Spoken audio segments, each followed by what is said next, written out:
Ada nggak pinjol yang bisa untuk meminjamkan dananya sampai 3 digit? Tidak ada sama sekali. Adanya pinjol itu adalah digunakan, diperuntukkan ya marketnya untuk yang menengah ke bawah. Maaf sekali, lebih banyak yang di bawah.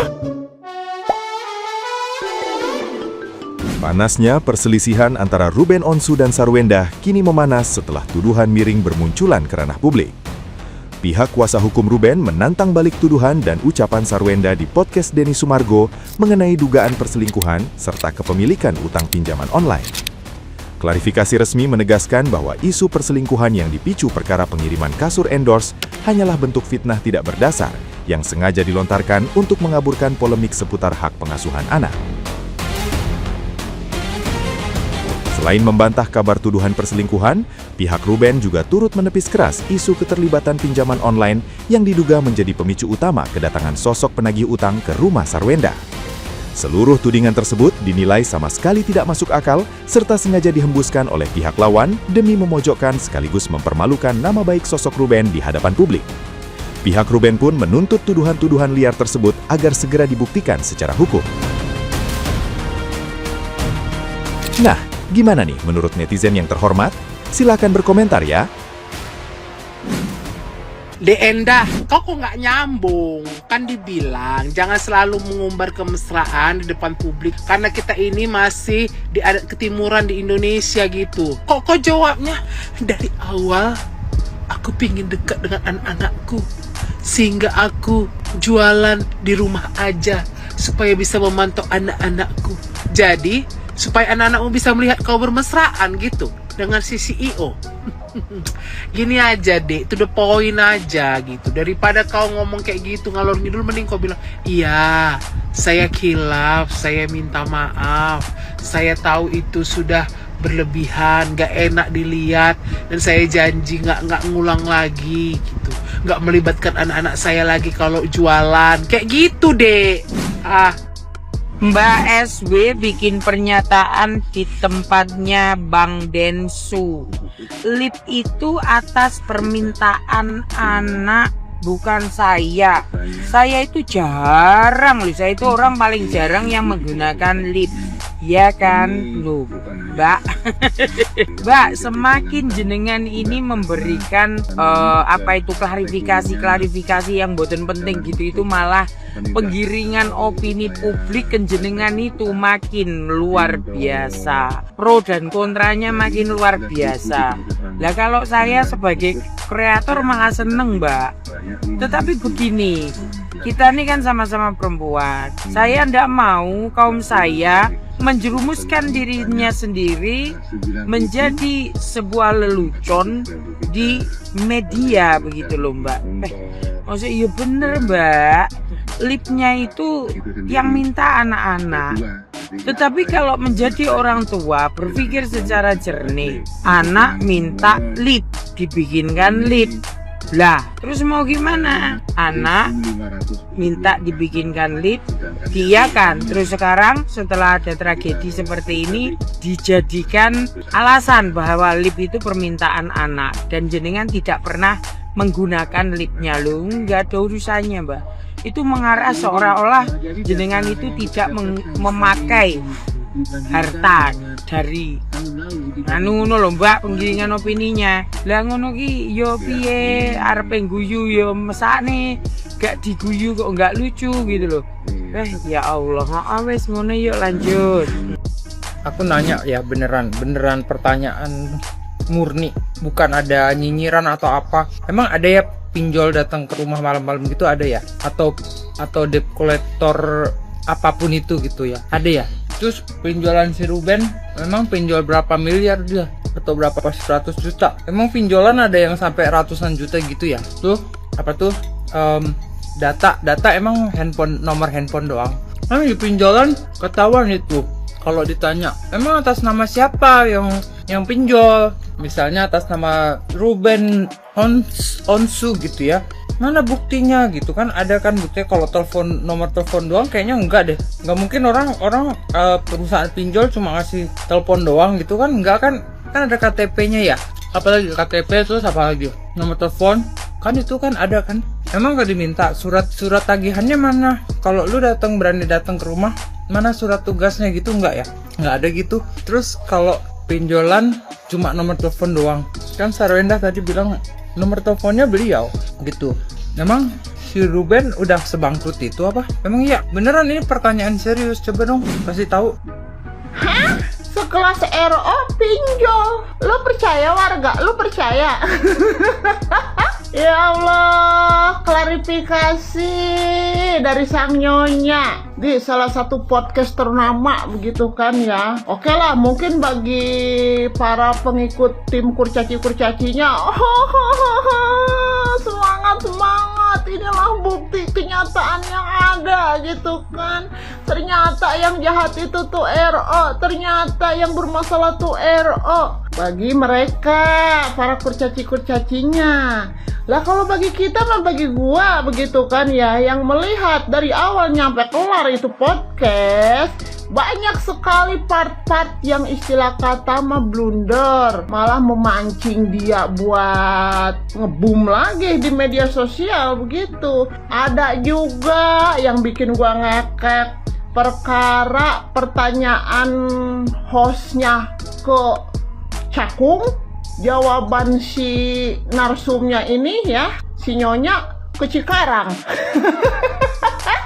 Kagak nyambung. Ibarat kata pantun mah, jaka sembung bawa jubah dah, kagak nyambung dah. Beneran. Yang satu nih kita bahas dulu, yang pertanyaan perkara les itu sebenarnya kemauan siapa? Tinggal lo jawab, kagak usah mutar-mutar nyampe ujung-ujungnya ngomong. Anak aku udah lama broken home, takutnya dia mencari nyaman di luar, cerita-cerita sama orang lain, apalagi anakku ini seorang perempuan. Aku takutnya dia bercerita di luar, makanya sebisa mungkin aku memberikan kenyamanan untuk selalu berdiskusi. Lo itu tinggal jawab, nyonya, tinggal jawab pertanyaan si host. Kemauan siapa terkait les tersebut? Lo tinggal jawab kemauan anak-anak, kalau emang kemauan anak-anak. Kalau misalkan kemauan RO sang mantan, kemauan RO begitu, atau kemauan lu sebagai nyonya gitu kan, kemauan lu, udah kagak usah mutar apa, udah kayak ular tangga lu itu ngejawabnya. Ya yang ujung-ujungnya jadi kagak nyambung. Dari pertama nikah, dari sebelum perceraian juga, dari masih nikah juga katanya terkait les itu mah udah berjalan. Ya kan yang dipertanyakannya itu satu, kemauan siapa? Nah lu tinggal jawab kemauan si A, si B, dah begitu kan, kagak usah muter-muter nyari nyaman di luar. Kedua, perkara lab mesra begitu, kalau kata netizen mah mesum lah ya. Itu kan dikasih nasihat nih sama si hostnya ya, itu tuh kurang baik begitu kan, nggak boleh.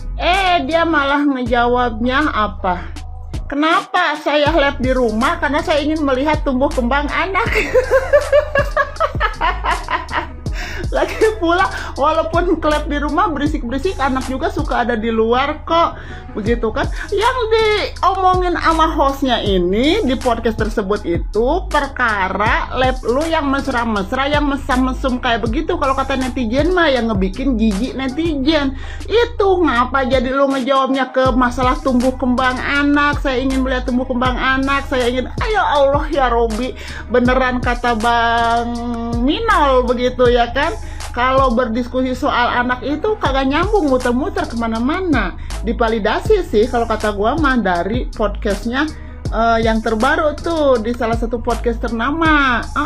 Ya, dah. Udah, bye.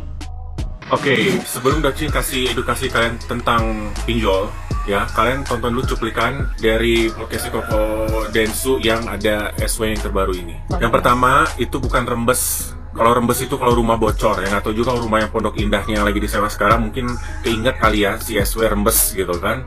Akhirnya jadi mau bilang reimburse jadi rembes karena rumahnya mungkin bocor. Yang benar tuh reimburse, bukan rembes. Ada aja. Kemudian yang kedua, edukasi tentang pinjol. Perlu kalian ketahui ya. Sekarang Roci nanya, ada nggak pinjol yang bisa untuk meminjamkan dananya sampai 3 digit? Tidak ada sama sekali. Adanya pinjol itu adalah digunakan, diperuntukkan ya marketnya untuk yang menengah ke bawah. maaf sekali lebih banyak yang di bawah. Tidak ada namanya pinjol yang mengeluarkan pinjaman dana ketika lu daftar di aplikasi apapun itu langsung dananya gede, enggak. Lu akan dibuat namanya muter otak, lu akan dibuat namanya teka-teki sama mereka, akan benar-benar diputer-puter ya otak kalian itu. Dari dana yang kecil akan diberikan janji manis, toto selamat Anda dapat pinjamanku, dan itu juga dananya dari dana yang kecil.